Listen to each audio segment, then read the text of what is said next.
Hello one all, it's a review of My Hero Academia, chapter 276, You Cheated!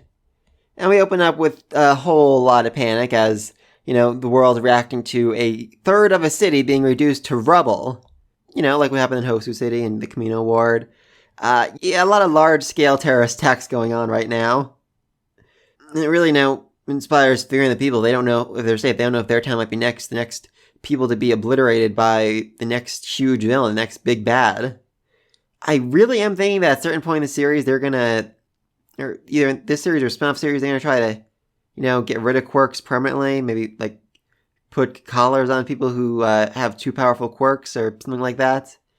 It definitely feels like this quirk society can't go on much longer in its current states. That's a whole, plus then there's a whole quirk singularity thing, so people get stronger and stronger quirks. Eventually, these large-scale terrorist attacks are going to happen on a weekly or daily basis. And we finally flash over to All Might, and he is not looking happy right now. Not at all. He is very annoyed, very angry, very upset that he can't be there to help fight, to help defend and protect his students and his friends, and all he can do is sit here and wait. Seriously, I think he's the last teacher left in the whole building, which a little worrying because Eri is with him. I could certainly see the League of Villains kidnapping Eri and trying to use her powers, like Overhaul to try to use her powers. Don't know exactly what she's capable of right now, but I'd definitely like it if, League of Villain member came in to attack them and she just took him out.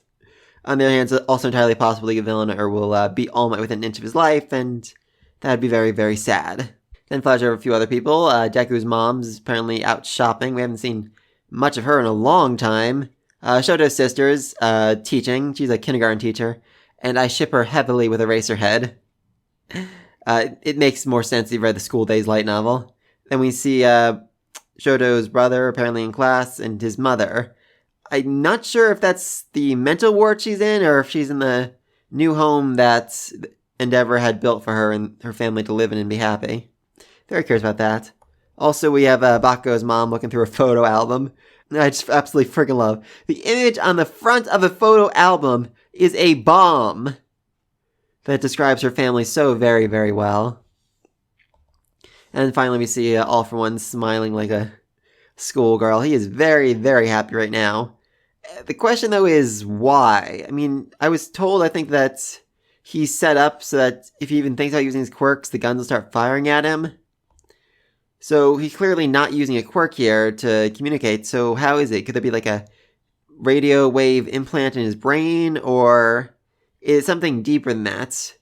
When we saw Shigaraki accept All For One, accept the power, it seemed like he was accepting the man himself, and that now their souls are bound together. Now All For One sees through Shigaraki's eyes and will eventually overcome him, become him, essentially. While Shigaraki will either be wiped off the face of existence, or be trapped in All For One's destroyed body. Both possible. Eraserhead then becomes even more OP, as he's using manual to keep his eyes hydrated so he doesn't have to blink. Yet that was the man's one weakness. Without that, he's freaking invincible, more or less. Or at least I would say that, except after Endeavor gives him a full force fire blast, he is barely injured. And it's not because of his regeneration quirk, it is because he was biologically engineered to be almost as strong as All Might. That is terrifying, so even without his quirk, he can still probably kill Eraserhead very, very easily. Anyway, then Gran Torino drops off Deku and Bako far away from the battle, but also far enough away from the city so that Shigaraki goes after him and won't end up killing any innocent civilians. And even with his overwhelming strength, Gran Torino is still fairly confident that they can take out Shigaraki, because after all, as he says, we're up against just one guy. If this many of us can't get the job done, then what is the point of the hero-saturated society? Which, a good point, until the Nomu pop up! Seriously, Deku looks terrified, and Bakugo and Gran Torino just look really annoyed by this. And as Shigaraki explains, he can control his decay to such an extent where he didn't destroy all of the Nomu pods. Wow, that's terrifying! So he can literally, destroy an entire island without killing a single person on it. That's a interesting and terrifying level of control right there. And as this happens, he lifts his arm into the air in a symbol of victory, just like All Might did. Oh my god, that's definitely gotta hurt Endeavor's pride right there. And once more, I am very impressed by him. That radio wave he sent out to destroy all the communication between the heroes, he also used it to activate the Nomu. That's some incredibly clever thinking there that we definitely have not seen Shigaraki use in the past, so he's definitely smarter at least? That's something. And of course, Gran Torino wants Deku and the rest of them to stay out of the battlefield because, if Shigaraki gets one for all, there's literally nothing in this world that can stop him. Even if every hero in Japan teamed up to fight him, they would absolutely 100% lose. That's just how powerful one for all is, especially when you combine it with all for one. I get a very nice emotional moment with Eraserhead, as he's saying he can't afford to die because he needs to hold back his students, he needs to watch over them, he needs to protect them, he needs to make sure that they rise up to become heroes. And then just as Shigaraki's about to touch him, Deku comes flying in out of nowhere, throwing him aside, much to Aizawa's fear and annoyance. And Bako is right behind him, planning on going in for the killer blow. Not gonna lie, Bako, you are fairly strong, but he took on Endeavor's full blast without too much damage. Not sure how much you can do here. But at the same time, if there is anyone on this earth that can defeat All Might, it is Deku and Bakugo. Because don't forget, they've actually fought against him during the final exam. They fought him. He was at a weakened state, but they've gotten stronger, and Shigaraki isn't all the way there either. So it's certainly possible they could find a way to beat him, that they can overcome him. Don't forget, they're also huge All Might fans. Deku has literally spent years of his life journaling about All Might, his powers, how to use them, how to make the most sense out of them, and how to use them now that he has the power.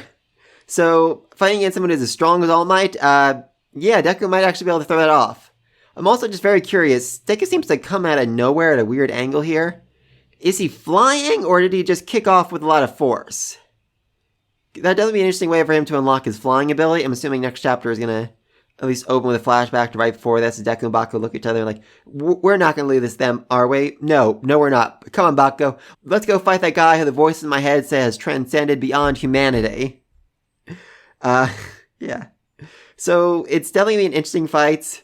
If Aizawa can keep going, I definitely think Deku and Bakugo have what it takes to hold him back, at least for now, especially if they, make good use of their teamwork.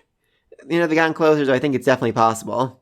That being said, though, there is no way they're going to take out Shigaraki here now because, this can't be the end of the series. There's still a whole lot more mysteries to go. We still don't even know what Aries' real purpose of the series was. She'll have a purpose down the road, I'm sure of it. So, like I said, next chapter start off with flashback, and then just Deku and Bako fighting a demigod, essentially, while Aizawa is trying to not blink. I said before I thought Aizawa would become OP because he lost his one weakness, but he could still end up blinking, and the second he does, if he even blinks for a single second, then the quirk loses its effect, and Shigaraki will obtain the full strength of his power yet again, and will immediately use it to kill everyone within the surrounding area. So, a lot of pressure on him right now. And I do just love how Deku and Bako are essentially thanking Aizawa for all he's done in this scene. How he kept saving them time and time again. How he bowed his head and said such nice things about Bako during the press conference. So yeah, now they want to pay it forward. Now they want to thank their teacher by risking their lives to fight this monster. And it is definitely going to be a good fight.